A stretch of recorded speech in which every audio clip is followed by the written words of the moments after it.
Counting down.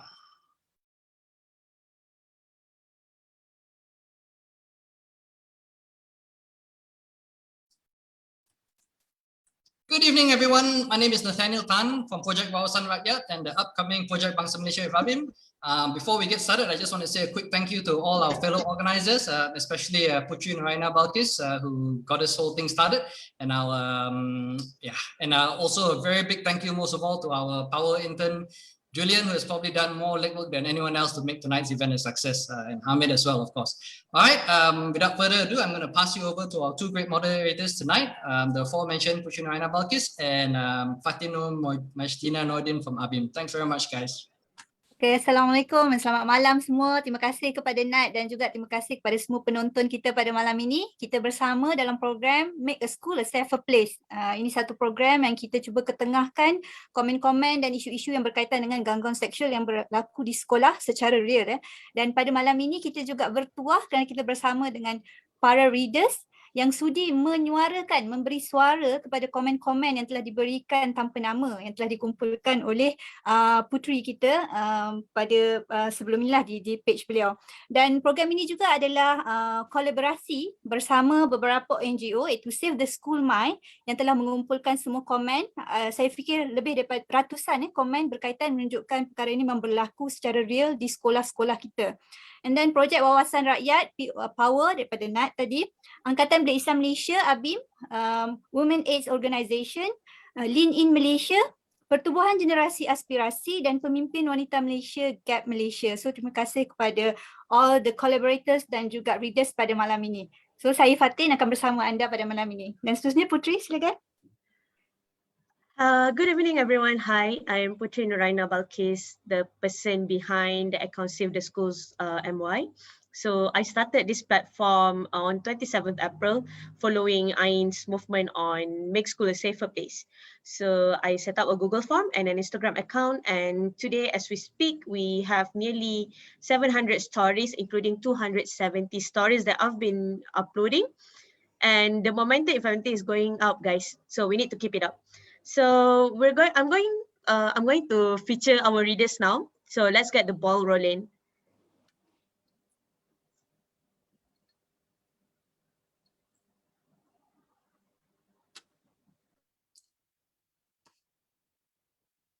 I was groomed by my senior into being in a relationship with him, and he raped and took advantage of me multiple times sexually, both at school and outside.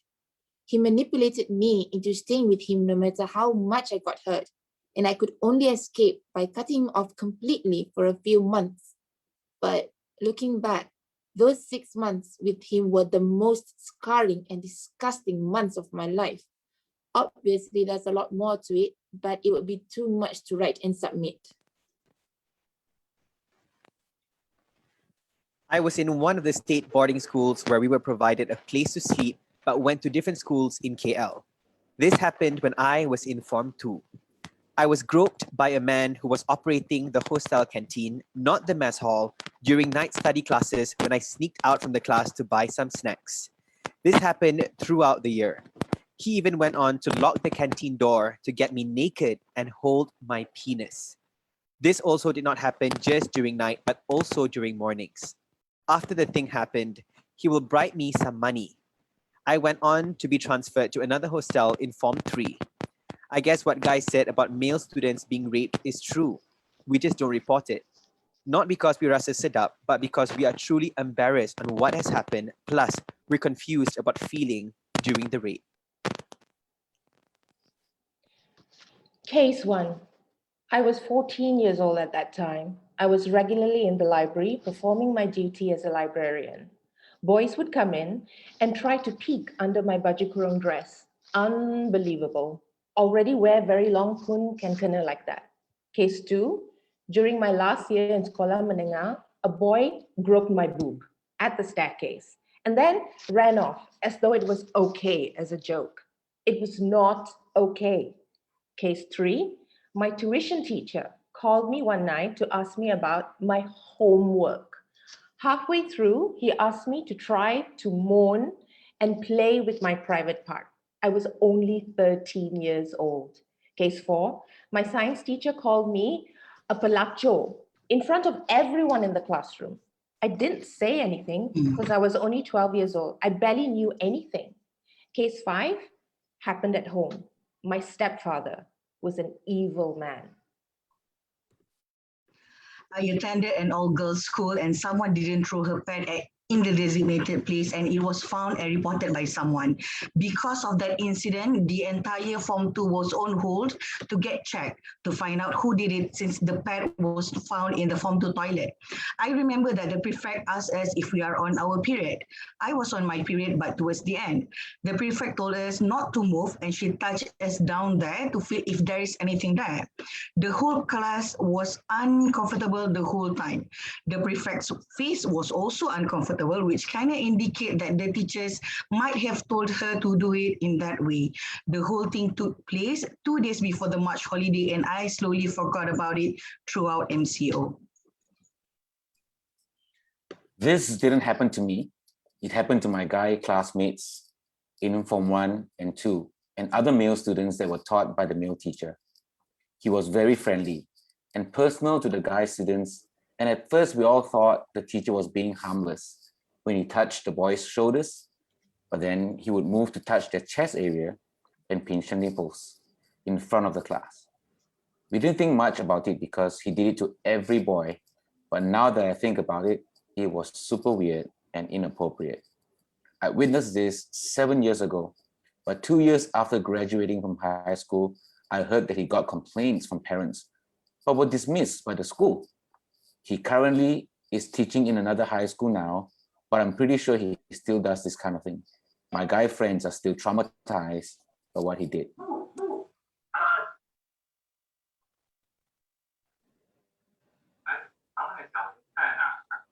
Two weeks before SPM, I was assaulted by a guy with a kitchen knife. I would say it was an attempted rape because he did attack me from the back and tried to take off my clothes at the time. This boy had been my classmate from Form 1 until Form 3. According to my neighbor, he was stalking me at my condo for a few weeks prior to the incident. It meant that it was all planned. I came back from school one day and this guy wearing a medical mask was waiting for me at the corridor between the lift and my house door. When he attacked me, I fought back, and when I could free my mouth from his hand, I screamed as loud as I can, saying, "Tolong, tolong, tingkat 8, tingkat 8. One hand struggling to keep me in place and another hand holding a kitchen knife. He ran away, but the guards managed to stop him at the guardhouse and called me to identify the suspect. True enough, I was staring back at the face of my classmate. According to sources, he did it because it was a bet or a truth or dare between him and his other male friends in school. He was already a sex addict at that time, and this bet only made it worse. During this bet, they were specifically talking about my breast and how big it was. He was brought to the police station, not the main police station, not the main station itself, but to another building in that compound. When my mother and I arrived there, he wasn't handcuffed, sitting comfortably on the sofa, and there was only one policeman in the room. We waited for hours for the dad to arrive to the station. The police met his father and then interrogated me, with the suspect sitting on a couch 1 meter away from me without a handcuff. By interrogation, I meant the police was trying to frame me into telling them that boy didn't do much except push me and implying that he didn't do anything with the knife in the hand.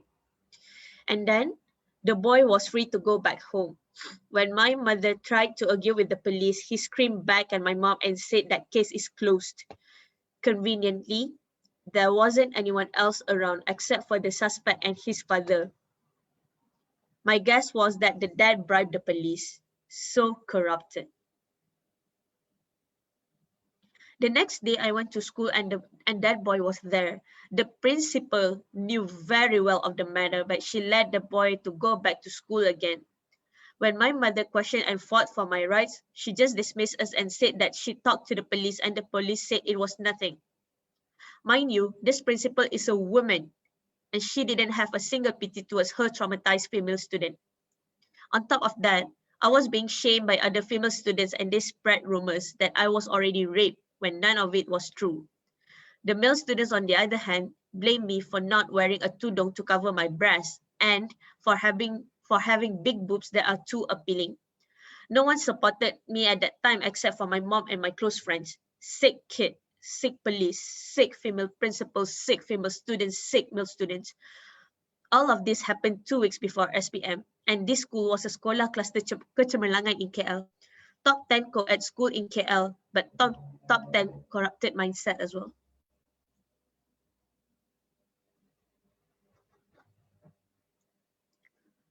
You're on mute, Ustazah. Semasa saya berusia sekitar 16-17, kami membincangkan soal poligami dalam subjek agama dan ustaz saya memberitahu bahawa sekiranya dia mahu mencari isteri kedua, calon isterinya akan berusia lebih kurang sebaya dengan kami. Tergamak dia menceritakan tentang hal itu lalu tersenyum-senyum kepada para pelajar perempuan. Saya tidak rasa dia berfikir panjang tentang kenyataan itu, namun semua pelajar perempuan di dalam kelas itu berasa tidak selesa dengan apa-apa maksud di sebalik pernyataan itu. It was during our agama period. There was this ustad came into our class. We usually have a female teacher. Maybe she was absent on that day and the male teacher substituted. So we were a bit shocked at first. Me being a naive girl at 15, though nothing of it despite hearing rumors about a slight misconduct from this ustad from other classes. At one point during the class, he said that on our right palm has the kalimah Allah written. As a curious thing, I questioned him. I said, tak faham. He then, without consent, took hold of my right hand and traced slowly on my palm what he claimed as kalimah Allah. My classmates were shocked and I was at the brink of crying. He was visualizing it. I felt violated. I felt disgusted. I then kept quiet throughout the session and so did my other classmates. He sensed that and was trying to brush off it with a joke, but no one was buying it. The very next agama class, our ustazah finally returned and my classmate told her what he had done to me. Bless her soul. She called me up and asked me to explain what had happened. She was like a mother to me. She always said that I'm such a curious bird and never gets annoyed with me asking questions. So then I told her about the whole thing and how I felt about it. The next thing I know, that ustad was kicked out from the school and rumor has it that all the rumors were true and what had happened to me was the last straw. My ustazah defended me. For me, my safety and that I think led to other victims speaking out. Teachers were our protectors back then and it's sad to see how much that's going on. I am an outgoing person and I used to join many events at school. Hence, I had lots of acquaintances from another school. When I was 14, a 16-year-old senior from my high school asked me to be his girlfriend and I rejected him. The next thing I know, my name and phone number was painted on an underground tunnel wall in my town and it said, "Satu cucuk, ringgit satu." It was a way of saying that I did sex service. The tunnel is under a main road and commonly used for students to cross the main road. Then, male students began catcalling me at school and some even joked by asking me to give them discounts. This did not only happen in my school, but also when I went for competition at other schools in the area. People knew me, so the rumors spread like a wildfire. I tried to keep a straight face every day and sometimes yell back at the boys who catcalled me. But deep down, I was scared because I usually go home alone. So after a while, I laughed it off when they jokingly asked if I did such service. This is traumatizing to open up, but gathering all the courage, yes, I'm ready now. When I was in sekolah rendah, I don't know how to describe myself back then, but it was that quiet girl who barely talked about, but still caught people's attention. There was a time when I was literally 8 years old. I didn't know anything about these things. In class, subject Bahasa Melayu, I was doing my work at my place, and suddenly some of my classmates gathered around the teacher's table. I didn't know what's happening, thinking maybe they were there to ask the teacher to mark their books. Later, one of my friends came at me and said, "Mia," not my real name, "awak okay tak?" And I said, "Yeah, of course. Why wouldn't I?" Because I didn't know anything yet. I asked her what was going on just now, and she said the teacher caught Adam a letter passing to his friends. Want to know what was written in that letter? Aku nak rogol Mia. Yes. That time, sumpah demi Allah, I know nothing. I still ingat sampai sekarang how I asked my friend, "Rogol tu apa?" I never talked to him sepanjang I sekelas dengan dia. Neither did I wear anything that made him thought of me that way. He then moved to a new school, and only now I figured out why. I let it slide tau, and I have totally forgotten about that until one day, his Instagram account was suggested in one's profile. I stalked him, and all the bad memories appeared in my mind. I swear to God, I was panicking. Guess what? He was a ketua pelajar back then when he was 12. Wow, how ironic is that? I grew up in fear of a freaking letter, and him out there became a ketua pelajar. To sum up, yeah, I received a rape threat written in a letter and was found by a teacher. It is still fresh in my mind. I am traumatized terribly. I was 8. I was a kid. I was in school. I was wearing a goddamn school uniform.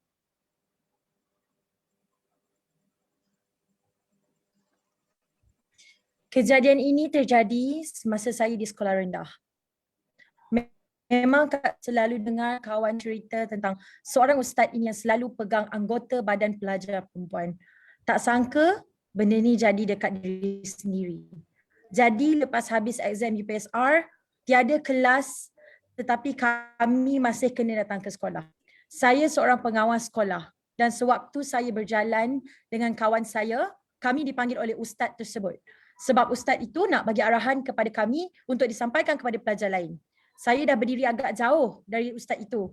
Tapi tangan ustaz itu sempat lagi merangkul pinggang saya. Saya berasa sangat tak selesa dan kawan saya sewaktu itu juga perasan muka saya berubah. Selepas ustaz itu pergi, saya dengan tidak puas hati telah pergi ke bilik guru darjah 6 dan menceritakan kejadian tersebut ke cikgu saya lain. Nak tahu apa mereka? Mereka katakan kepada saya yang ustaz itu anggap semua pelajar macam anak dia dan saya patut bersangka baik kepada ustaz tersebut.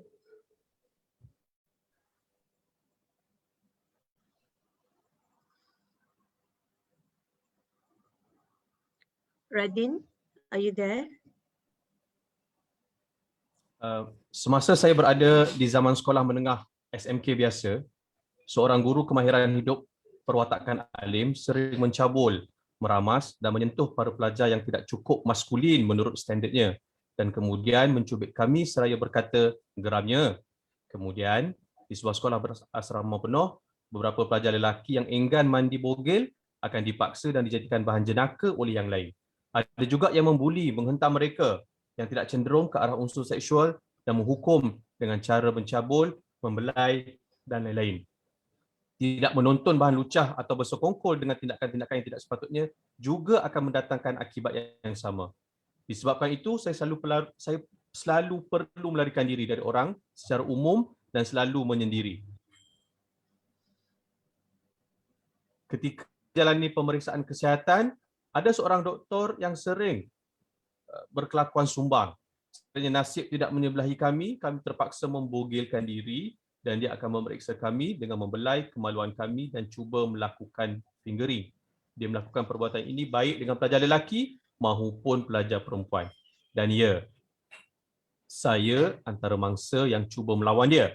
Saya masih trauma sehingga hari ini. Saya mengalami kemurungan teruk, kerisauan melampau dan PTSD. Kesemuanya disahkan pada 2016. Saya berdepan dengan keinginan membunuh diri yang cukup banyak dan selalu menyalahkan diri sendiri. Bergelut dengan imej diri, pendirian tentang seksualiti dan mimpi-mimpi ngeri. Kerana lelaki sering dipelekehkan apabila mereka menjadi mangsa. Ramai rakan-rakan saya yang menjadi mangsa kini menjadi gay dan trans. Saya sahaja yang tidak menemui takdir seperti itu. Back when I was 14 years old, I pernah dikurung dalam bilik stor di Dewan Sekolah bersama seorang pelajar lelaki. His friends jaga pintu supaya I tak dapat keluar. That boy want to kiss me, usap kepala, letak kepala di bahu, ask me to take off my hijab, cause he wanted to see my hair and neck. Thankfully, he did not touch me in the sensitive area. The reason why he did that to me is because I tak nak terima dia sebagai boyfriend. I tak berani nak speak out about what happened. Sebab that boy pelajar kesayangan, top student in school, and I was nobody. I have PTSD, and this matter is one of the reasons I have to take pills till now. Well, boys and some girls from my school take sexual harassment as a joke. I complained to the school, but they took no action towards them. The reasons I complained is because it's realized that it was making me very uncomfortable and not making me want to go to school. But then when I told the teachers until now, there is no action taken towards any of them.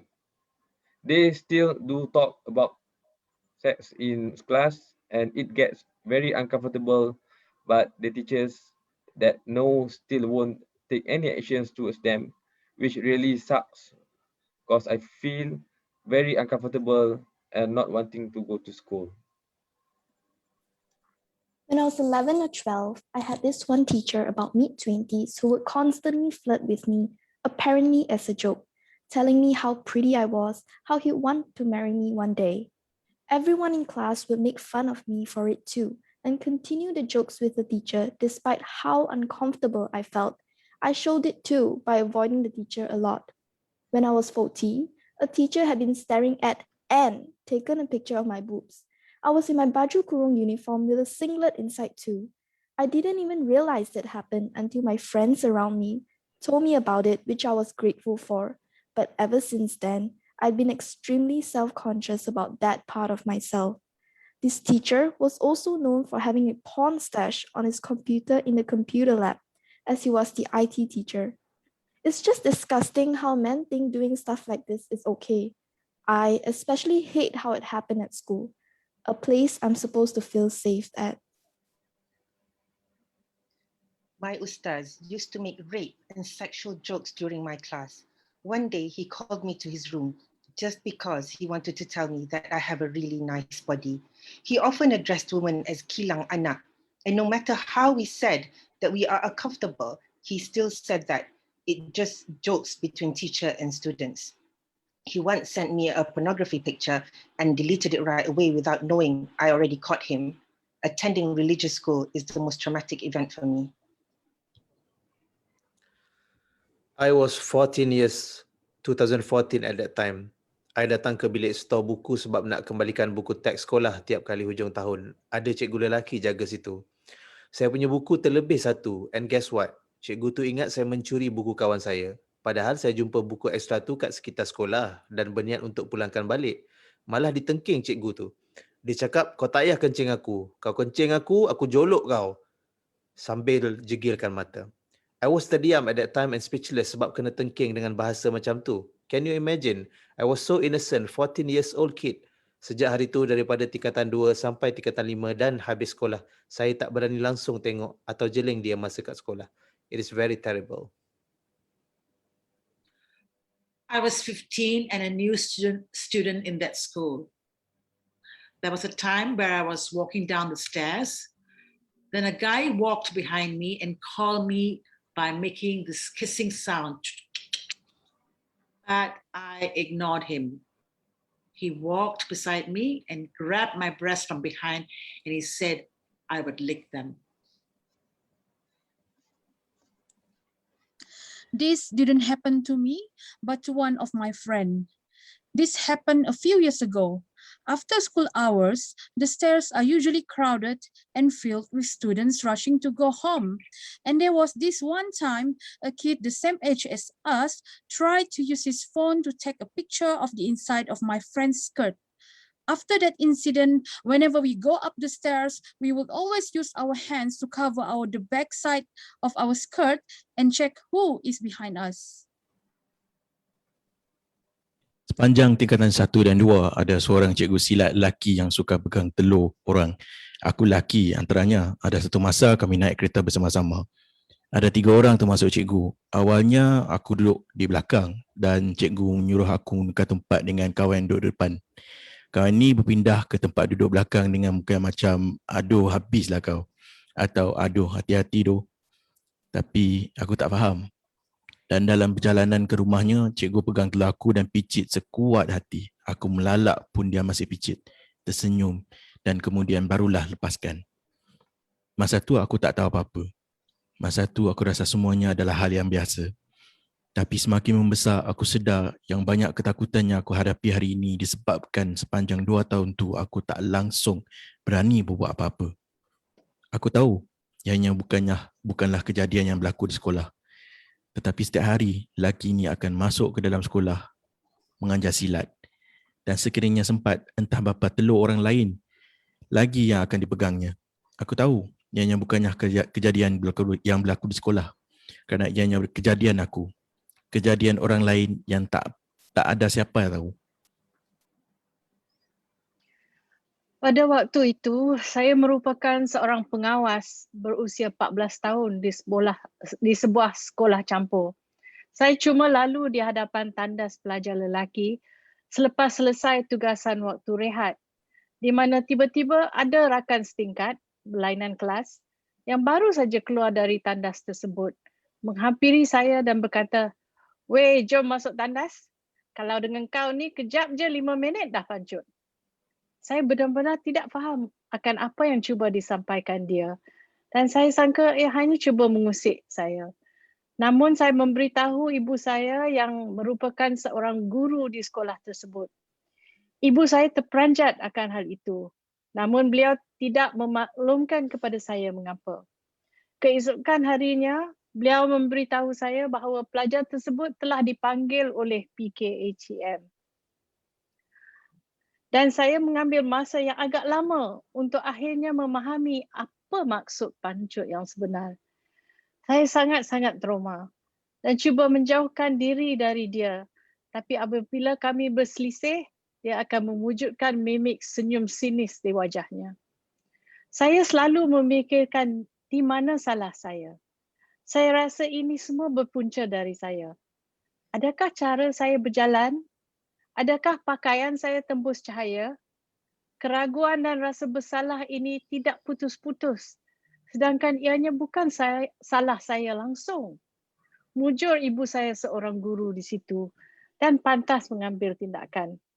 Saya tidak mampu membayangkan maupun menyelami jiwa sesiapa yang terpaksa mengharungi pengalaman sebegini tanpa sistem sokongan yang baik, bahkan dipersalahkan pula kerana terlalu sensitif.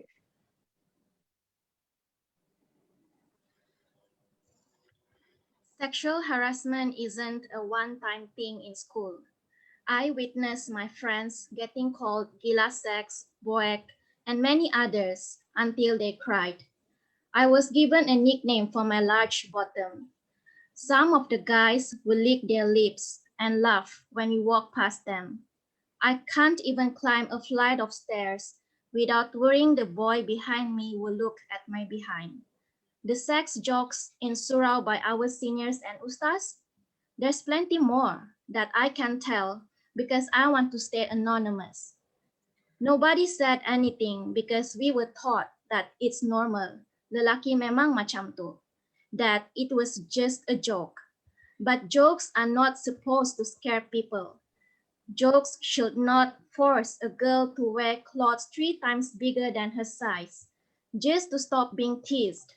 jalan bongkok to hide the shape of our breast, starve ourselves so that our body shape will be different, make us traumatized with men. Your jokes were damaging, and it all started in school.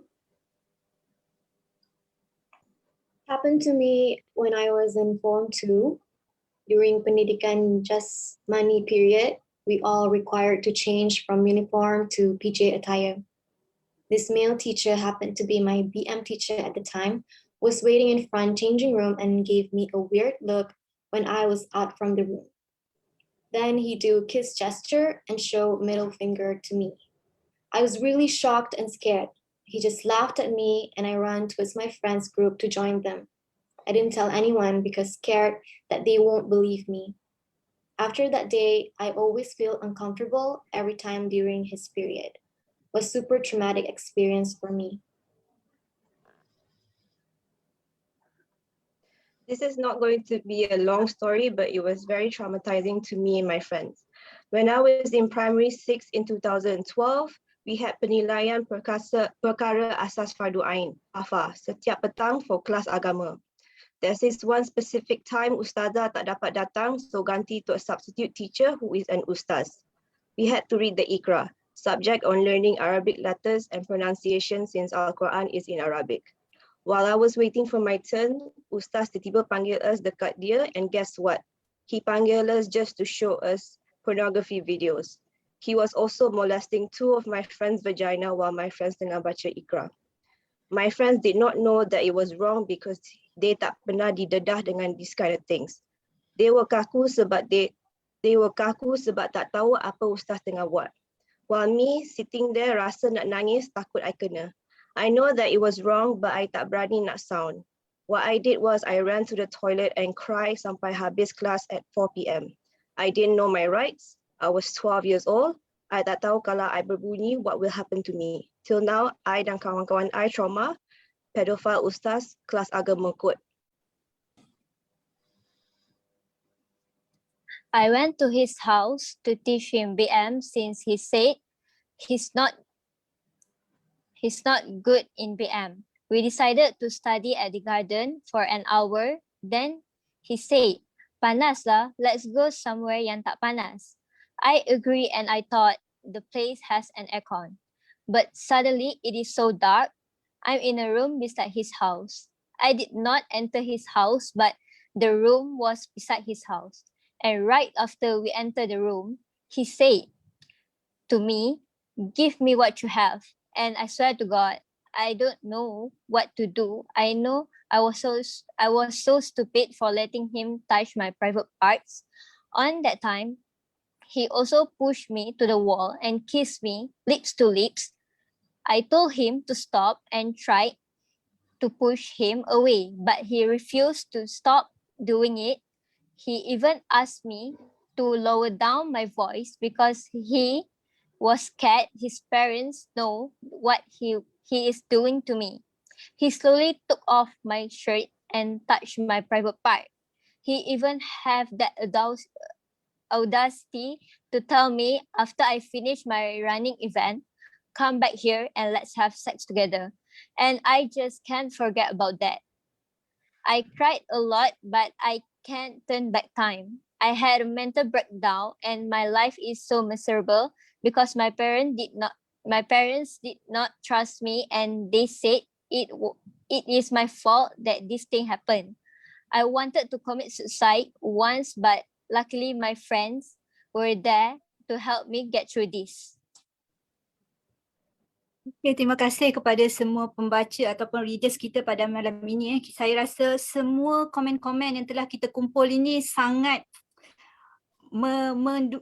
membimbangkan kita lah, dan ini menunjukkan realiti yang berlaku dalam masyarakat kita dan ia berlaku di sekolah yang menjadi tempat sepatutnya menjadi tempat selamat kepada anak bangsa kita lah, anak-anak kita dan juga generasi seterusnya. Dan ini juga menjadi data kepada kita semua bahawa this is real dan kita perlu mengambil action-action yang sepatutnya lah dalam menangani isu ini. Dan saya ingat ini juga bukan hanya berlaku kepada wanita tapi juga kepada lelaki. semua terlibat dalam perkara ini. So saya ingat seterusnya kita move kepada sesi reflection. Kita akan panggil beberapa daripada readers kita untuk memberi refleksi kepada program kita pada malam ini dan juga komen-komen yang telah dibacakan. So saya mulakan dengan Nur Farah Diana. Boleh Farah? Boleh. Okey, sila Farah. Okay. The adult in school should help and make sure that they believe and support the student who face sexual harassment. The government must take action and make sure teachers or students that make rape jokes or sexually harass students must be punished. The government should also have more strict rules on how a teacher should act around students. My wish to all the students that face sexual harassment are your trauma is valid even if other people has experienced worse. Even if it happened a long time ago, even if no one knows, your trauma is real and you deserve a space to talk about it. It isn't desperate or attention seeking. It is self-care. It is conceivably brave and regardless of the magnitude of your struggle.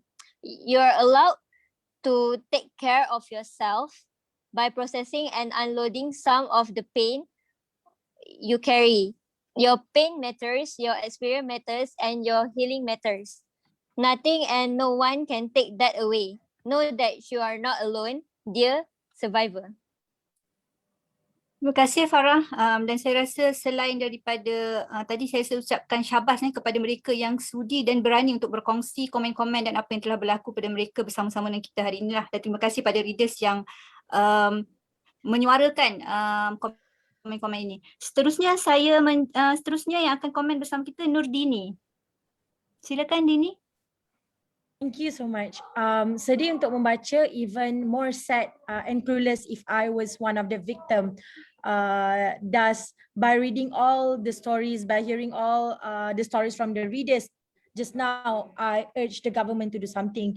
There is no excuse for the government to say there is no data reported, and maybe you can, connect with Savetheschoolsmy team to get all the data.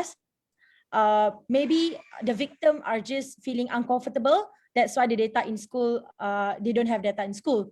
So the reflection from all the things that we read just now, all these things is beyond age, gender, is beyond race, is beyond religious, even is beyond the things I wear.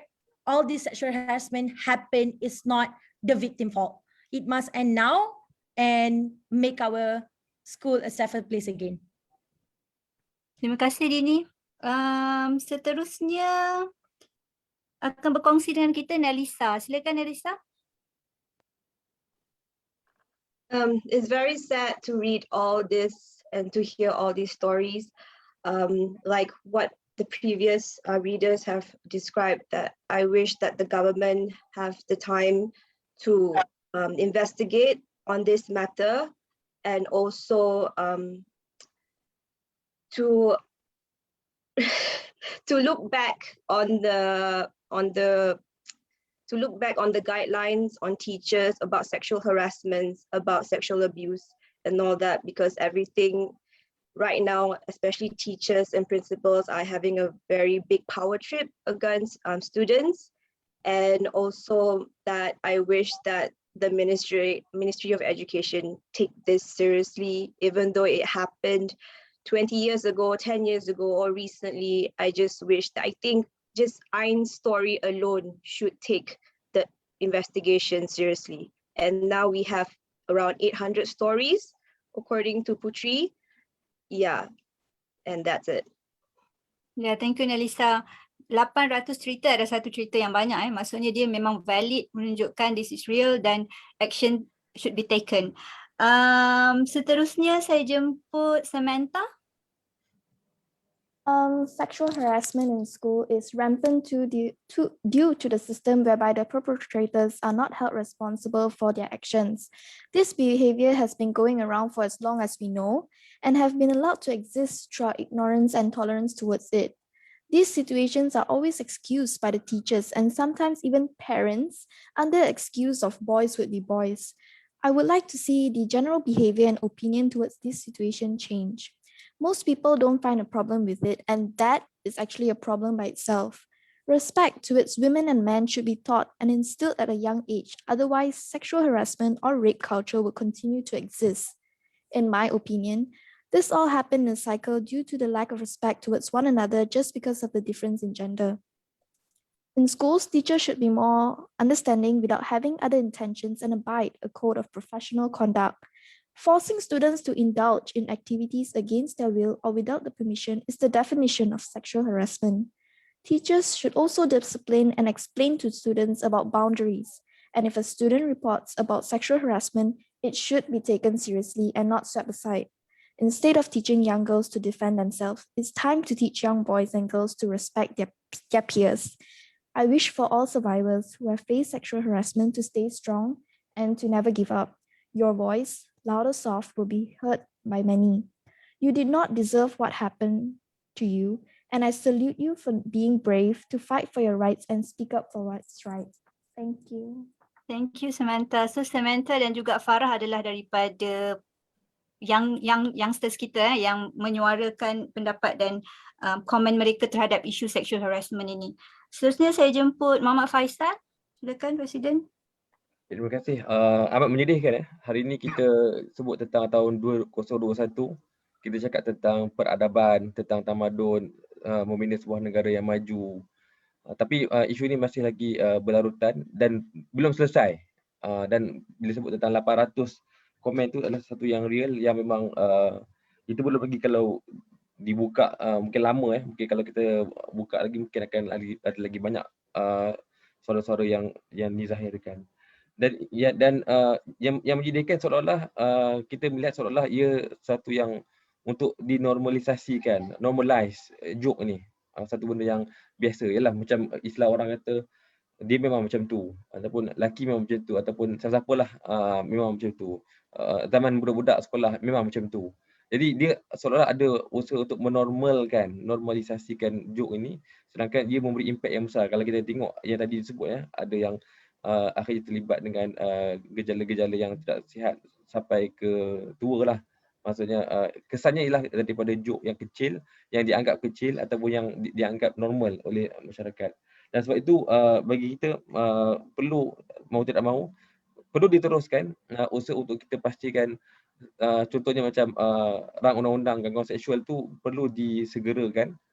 Kenapa perlu ada rang undang-undang gangguan seksual? Bukan hanya preventif bukan hanya kita nak prevent perkara ini berlaku, tapi kita nak juga memberi protection kepada orang yang mengadu. Hari ini tak ada seorang pun yang berani mengadu, mungkin saya tak pasti, tapi rata-ratanya yang menulis dia tak akan tulis nama sebenar. Sebab kita tidak ada undang-undang yang memberi protection kepada pengadu. Yang kedua, privacy pengadu. Sejauh mana hak mereka tidak diapa-apakan dari segi privacy. Kemudian isu keselamatan dan juga mungkin isu kos-kos yang lain. Jadi ini antara contoh kenapa perlu ada undang-undang yang menegakkan hak mereka yang mengadu dalam sesama pendidikan kepada para pelajar sekolah. Bagaimana kita harus mendidik juga dengan pemahaman undang-undang, contohnya macam gangguan seksual sebegini, supaya ia tidak berulang. Dan yang terakhir, ini adalah soal maruah. Kita harus mendidik anak-anak kita. Malah sesiapa yang ada anak yang sudah menghantar anak, yang bakal menghantar anak, kita pun rasa mungkin takut ataupun gusar untuk menghantar anak ke sekolah. Kerana apa? Kerana maruah, ini soal maruah, dignity, human dignity ni tidak lagi dianggap sebagai sesuatu yang tinggi nilainya. Sebab dalam Islam, maruah itu adalah anugerah Tuhan. Allah yang beri maruah itu. Tidak ada orang pun yang boleh mencabut maruah ataupun take away dignity from a human being. So kita harus mendidik anak-anak kita, mendidik masyarakat kita. Ini bukan soal kecil, tapi soal maruah yang Tuhan berikan kepada manusia yang harus dijaga. Terima kasih. Okay, terima kasih Faisal. Kita harus saling belajar untuk hormat, saling menghormati. Dan saya ingat kita akan terus menggesa dan menyokong untuk RUU gangguan seksual diangkat dan dibentangkan. Okey, seterusnya saya jemput Ivy.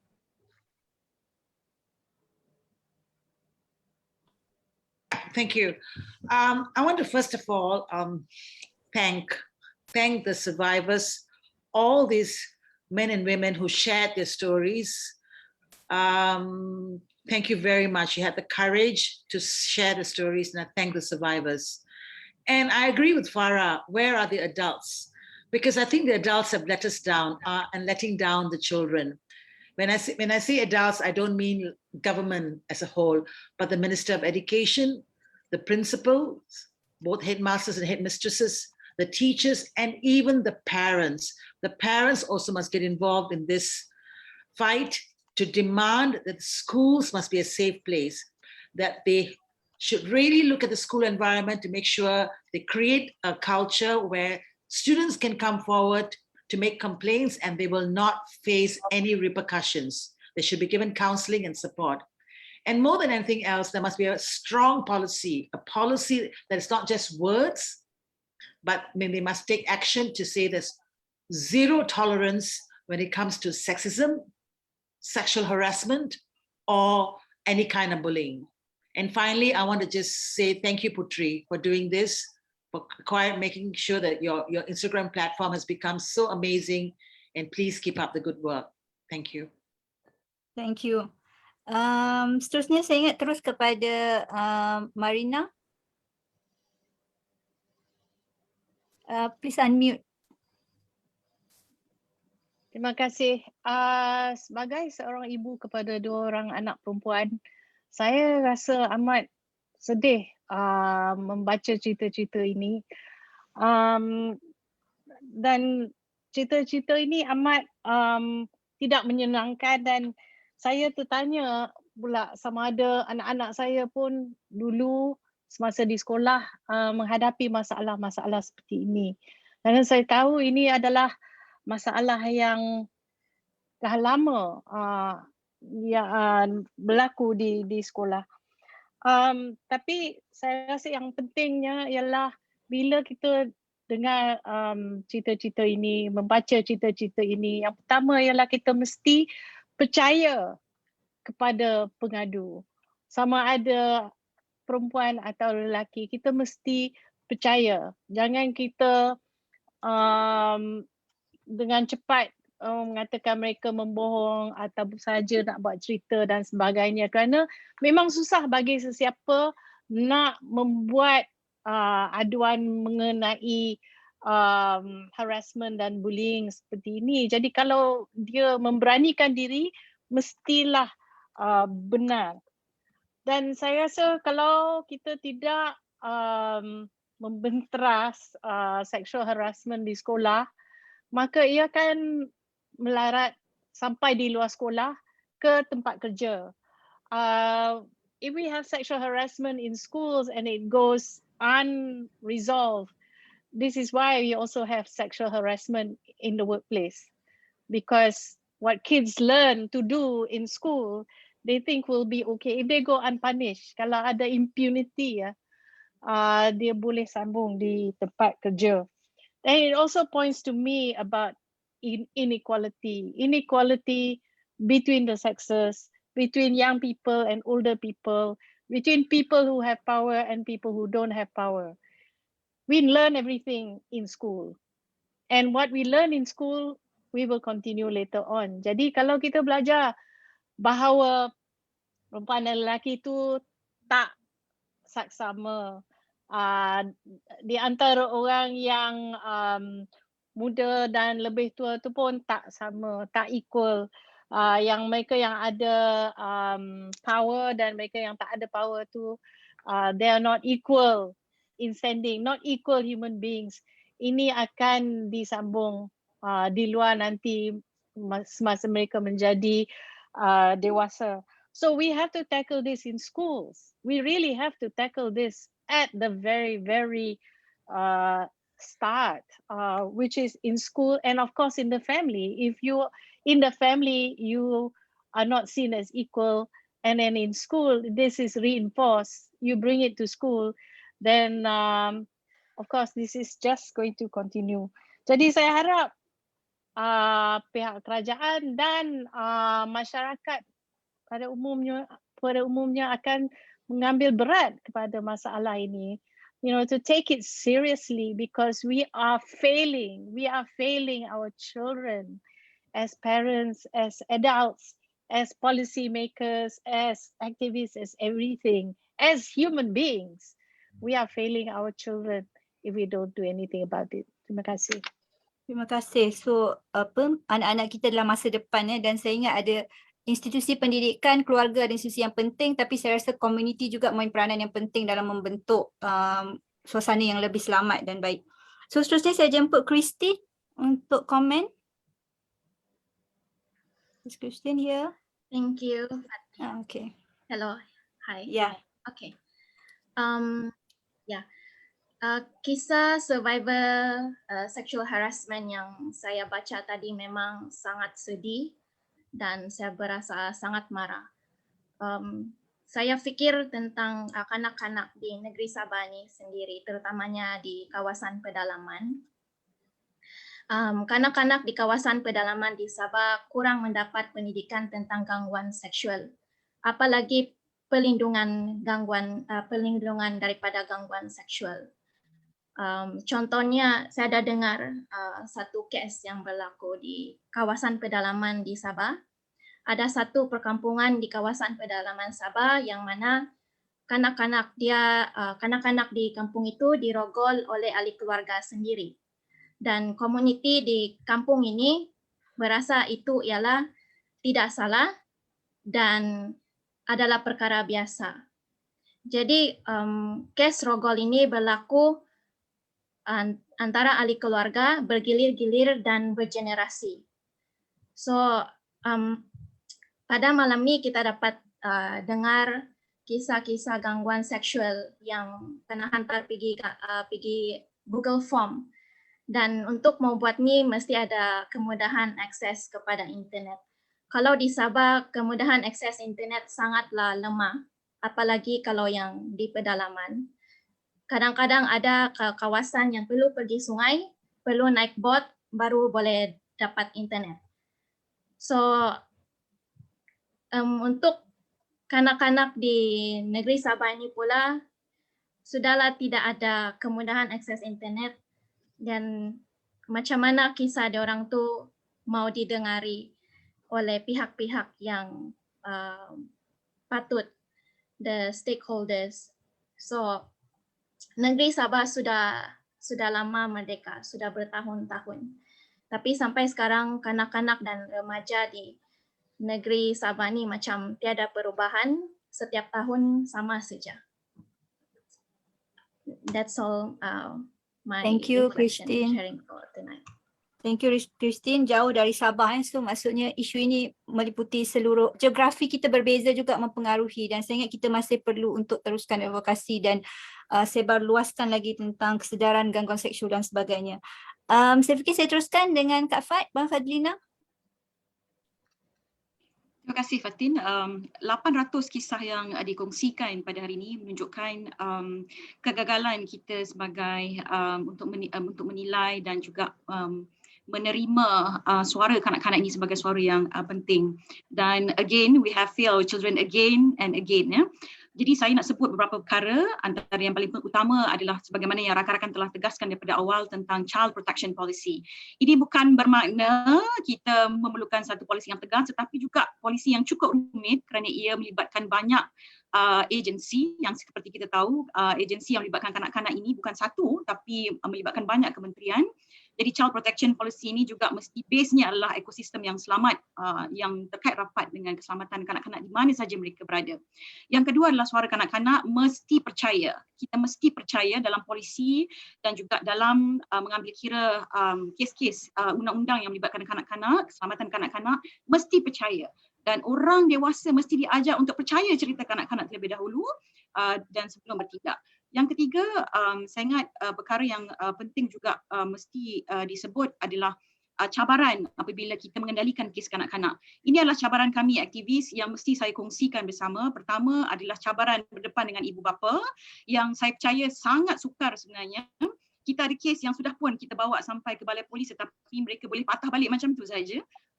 Tarik balik report, ini biasa. Kemudian NFA, no further action, no further, maknanya kes tidak dapat diteruskan kerana alasan-alasan sama ada campur tangan dan sebagainya, dan juga kaunseling trauma yang sebenarnya sangat kritikal. Kita memang nak empower lebih ramai kaunselor-kaunselor yang boleh deal dengan kes kanak-kanak dengan lebih spesifik. Khususnya dalam tempoh PKP yang memang kes kanak-kanak meningkat sebenarnya dari segi seksual, keganasan seksual dan juga mental. Yang terakhir saya nak juga sebut, walau dalam semangat dan juga kita bersungguh-sungguh untuk memastikan rang undang-undang gangguan seksual ini menjadi kenyataan, tapi kita kena ingat bahawa ia hanya bukan satu-satunya mekanisme yang sedang kita perlu usahakan. Tetapi yang lebih besar dan bahaya adalah rape culture yang deep rooted dalam masyarakat ini, yang memerlukan advokasi yang lebih berterusan. Kita berhadapan dengan permissive society, ya. Deep rooted culture ni adalah termasuk juga permissive society yang membenarkan semua perilaku-perilaku ini berlaku dalam masyarakat. Jadi kita mohon untuk semua untuk mengambil tindakan yang serius. Sesungguhnya kes ataupun suara kanak-kanak dan isu kanak-kanak tidak pernah sebegini hangat dibincangkan dalam tempoh 10 tahun kebelakangan ini, tapi 5 tahun kebelakangan ini adalah tahun yang terbaik untuk kanak-kanak dan kita mesti terus angkat isu dan suara kanak-kanak ini dengan lebih baik. Assalamualaikum dan selamat malam. Salam, terima kasih Kak Fat. Kita harus percaya kepada kanak-kanak, suara kanak-kanak. Seterusnya saya jemput Dr. Munirah. Thank you, Fatin. As we have heard tonight, the horrifying stories that we have read here, and those are only 25 stories. This is only the tip of the iceberg. There's a lot more that we haven't seen and we haven't read. Now, as a doctor, I'm very worried not only about the emotional effect to the victims of these harassments, but also equally or even more worrying effect of the perpetrators. It starts off with jokes, but it becomes harassment, it leads to pornography, rape, and domestic violence. It all starts with a simple joke. So we need to create the change. This is at least a start. Let's create the awareness. Let's empower our girls and boys to speak up so that everyone listens and protects them. Let's stop the perpetrators until they are afraid to do so with severe penalties. This is a national issue regardless of religion, race, or social status. Let's start with our schools. Let's make them safe. Let's start with our children, our parents, our community, our religious leaders, our police, politicians, and the government. This needs to be a national movement. We must do this together, you and I, every one of us, top down and bottom up. Let's be the change we want to see. Let's treat this with absolutely zero tolerance. Terima kasih Dr. Munirah. Kita harus mulakannya sekarang. Okey, seterusnya Nusra. Right. All the points being addressed, I think with the many stories being shared, sadly, and with the many cases that only showing how prevalent this rape culture is normalized in our society, I think us as the generation where we have this awareness, we have this knowledge, we have this information, we have this access, we should slowly and try to make a change. There is no point for us to point fingers and blame the older generations or the adults because they are not doing a good job, they are not protecting our children per se. So we as the change agents, we should step forward, take charge, and make changes. It can go as simple as you educating, you telling that, oh, this is not right. You call out whenever you witness any, sexual threats being imposed on someone, or maybe to yourself, in fact, because this needs to be addressed out. This needs to be voiced out, so that it would not give domino effects from school to workplace to everywhere, for us to create a safe place for everyone eventually. So I think it is high time for us to, step it up and tell it to people, spread awareness. If they do not know, we let them know. We play our part in making a better society, insyaAllah. Okey, Nusra, terima kasih Nusra. Seterusnya Encik Nizam. Okey, banyak yang dikongsikan malam ni. Even masa saya buat Twitter space dengan Ain and few other people dekat Twitter pun, dekat DM memang dapat banyak sangat kisah yang horrifying dan I absolutely believe that it is never easy for the survivors to share this kind of stories. Mungkin saya boleh bagi tahu kepada lelaki lah kot yang dengar ataupun yang sedang menonton kita punya Facebook live ni. macam yang Dr. Munirah cakap tadi tentang rape culture ni, kita kena bertindak lah, kita kena jangan jadikan benda tu sebagai kebiasaan. Sebab kadang-kadang saya tengok dekat Twitter ataupun dekat Facebook ni, ialah berdegar-degar lah kita boleh komen kan, cakap make school a safer place. Tapi bila kita bersama-sama dengan kawan-kawan kita, terutama lelaki kan, atau kita akan kadang-kadang tergelincir ketawa bersama-sama, kadang-kadang kita rasakan benda tu sebagai kelakar, kadang-kadang kita rasa bimbang untuk tidak menegur kawan kita, takut kita rasa tak belong dalam circle tu, sedangkan benda tu memang it is memang outright salah lah. Tak kisahlah sama ada kepada budak sekolah ke ataupun sesama kita ke, sebab benda yang berakar umbi dan terbiasa dalam kalangan rakan-rakan inilah yang akan tergelincir dan terkeluar, yang akan kita buat juga dengan orang lain, kanak-kanak yang observe kita pun akan tiru benda tu. So kita kena be a better person dalam circle kita juga untuk menghentikan rape culture tu, dan supaya benda tu tak merebak lah di tempat lain. Thank you again survivor yang share cerita dan Puteri atas inisiatif ni. Thank you. Terima kasih Cik Nizam. Saya ingat kita memang kena mulakan lah sekarang dan seterusnya saya ingat Nat. Terima kasih. Thank you very much. Listening to these stories, obviously, it's really infuriating. It's really emotional response.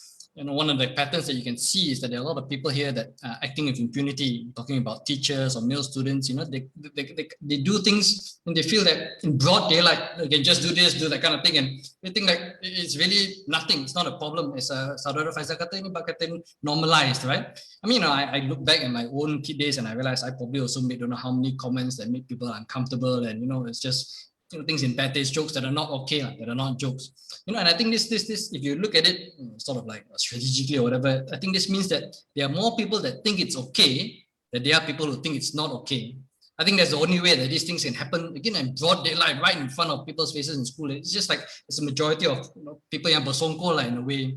And and then when you see the reports of people making reports about what's happened to them, and then the adults don't believe, or they just it's like this inconvenient truth that we want to sweep under the carpet. In Malaysia, we do a lot of that, right? We don't want to leceh lah, kita kena buat report, kita kena follow up, we just never mind, it's not a big deal, that kind of thing.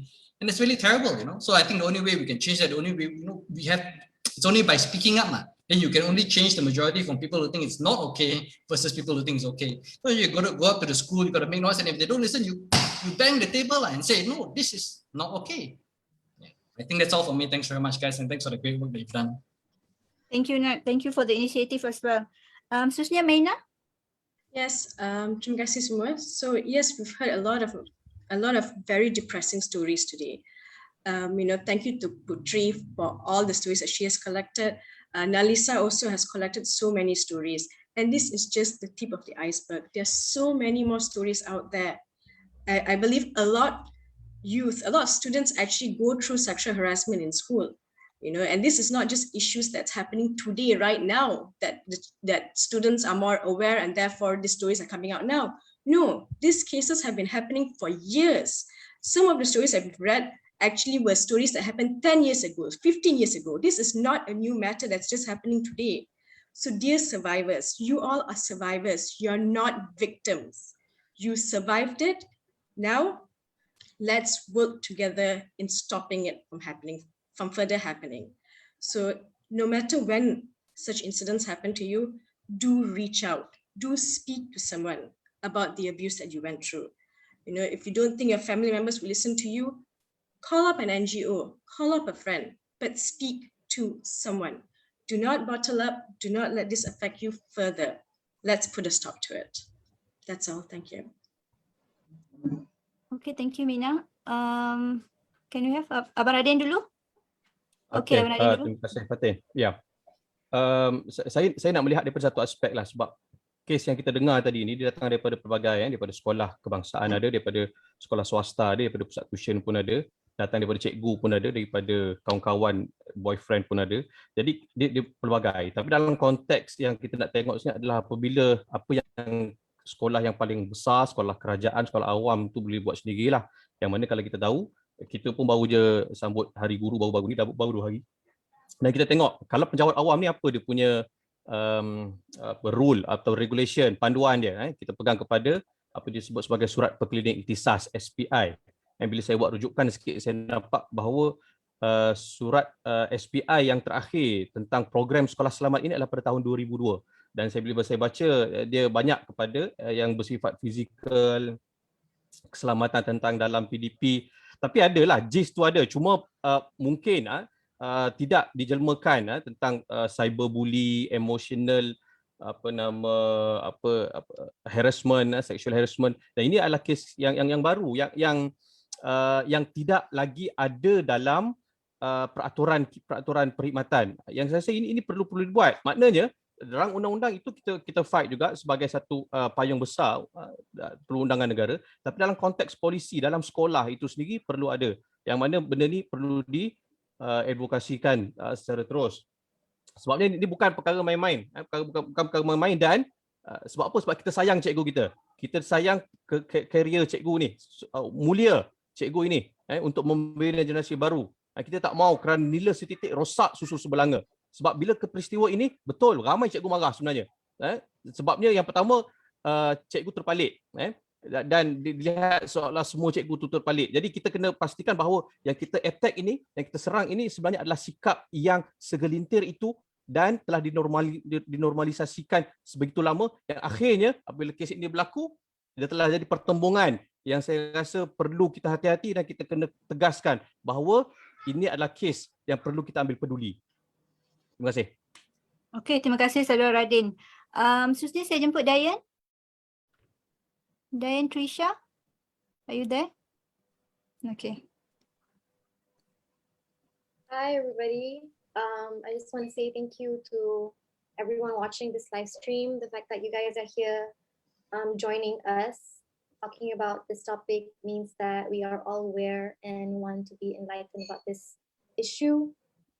Nothing that I want to say hasn't been said by a lot of people around here, but maybe I wanted to share that hearing and reading through all these stories and testimonies kind of brought up a few bad memories that happened to me as well, because I was reminded that I was once a young teenage girl in school going through these things and didn't know that these are wrong, and that would make me somewhat a sexual assault victim as well. So I feel like a lot of people, a lot of girls, women now grew up and learning that these are not supposed to happen, especially in an environment that we consider safe, which is school.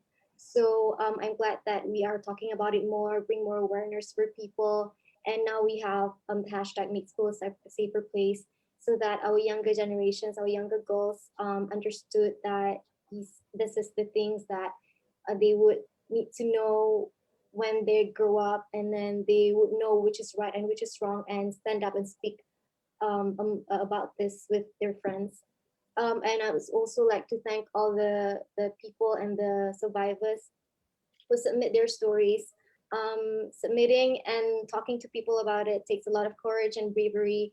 And if we don't have all these stories, then we don't have stories to tell.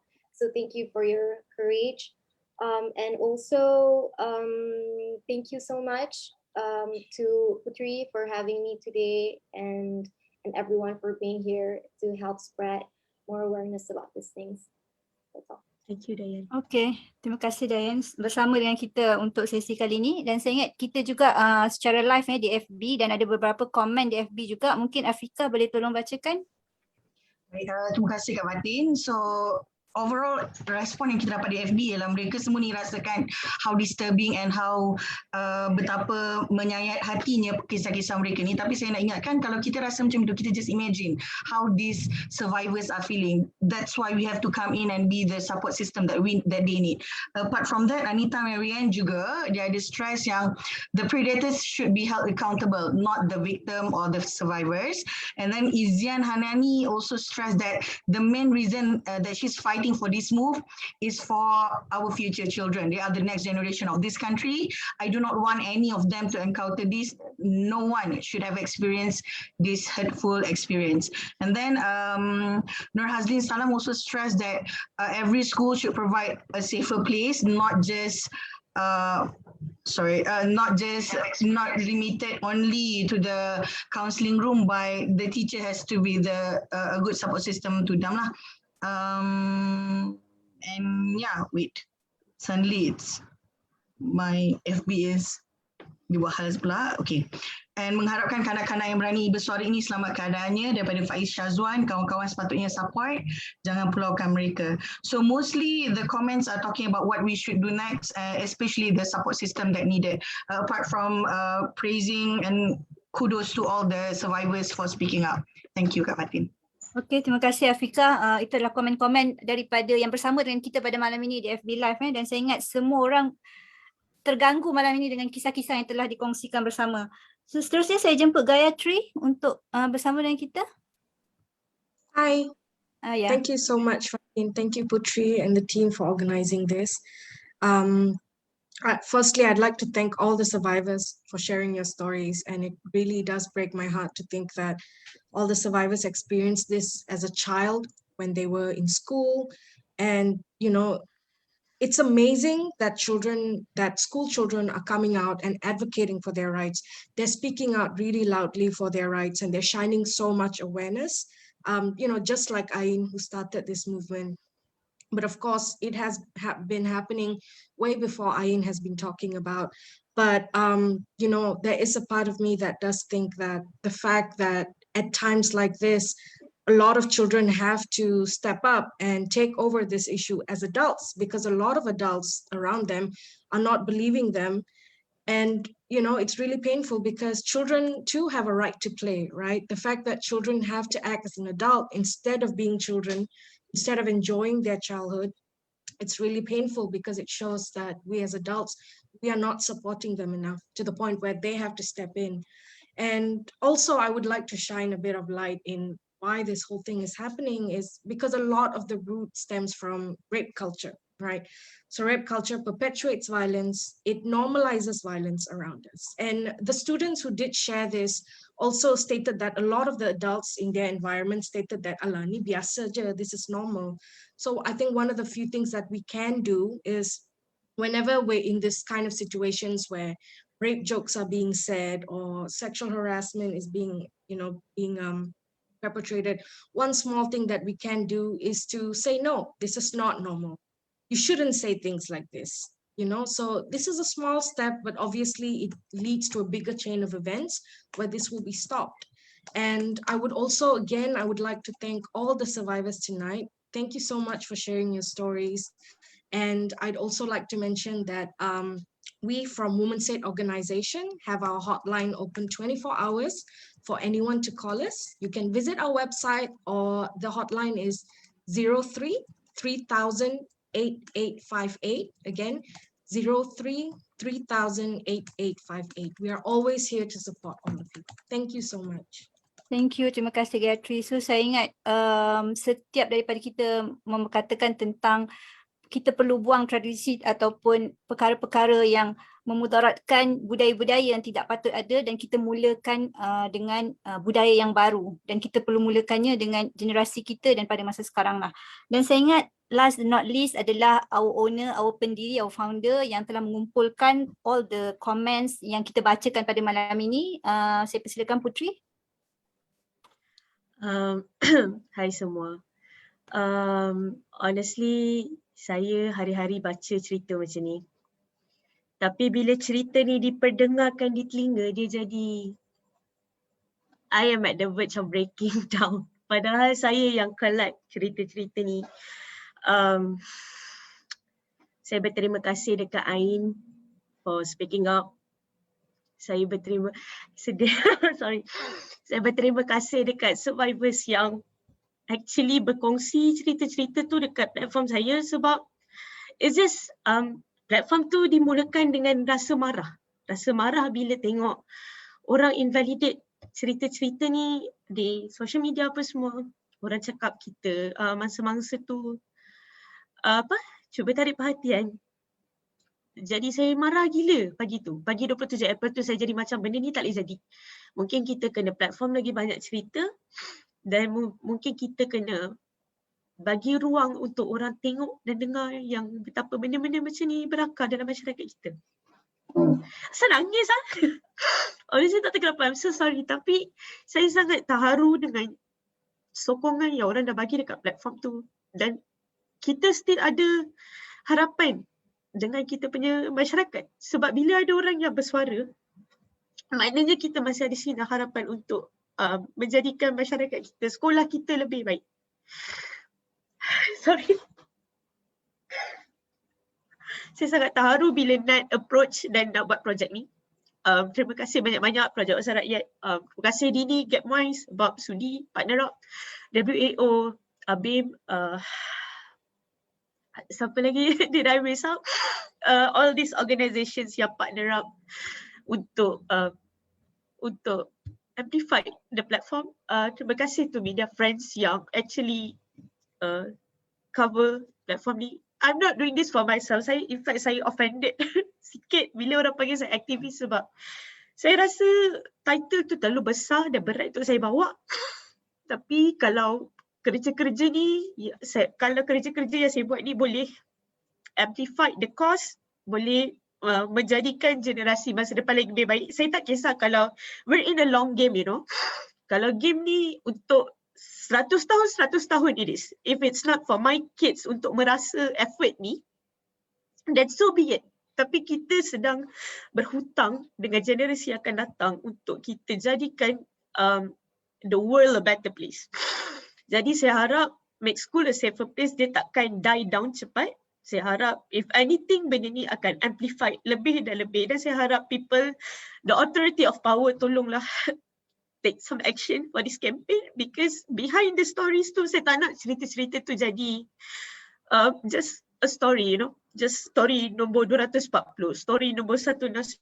Tak nak. Belakang di balik cerita-cerita yang orang kongsikan ni ada mangsa yang terkesan, dan berapa banyak lagi orang yang terkesan di luar sana kita tak tahu. So kita anggota masyarakat, we owe each other to play our part in this. Dan saya harap kalau ada mangsa nak berkongsi kisah, tolong bagi tahu dekat tolong datang dekat platform tu, ada Google Form, tolong share. Dan kita jangan berhenti bercakap tentang isu ni. Memang ada isu banyak, Free Palestine, Justice for Ghana Party, whatnot. Semua isu ni penting. But saya harap isu ni kita akan terus perkatakan dan kita akan terus share.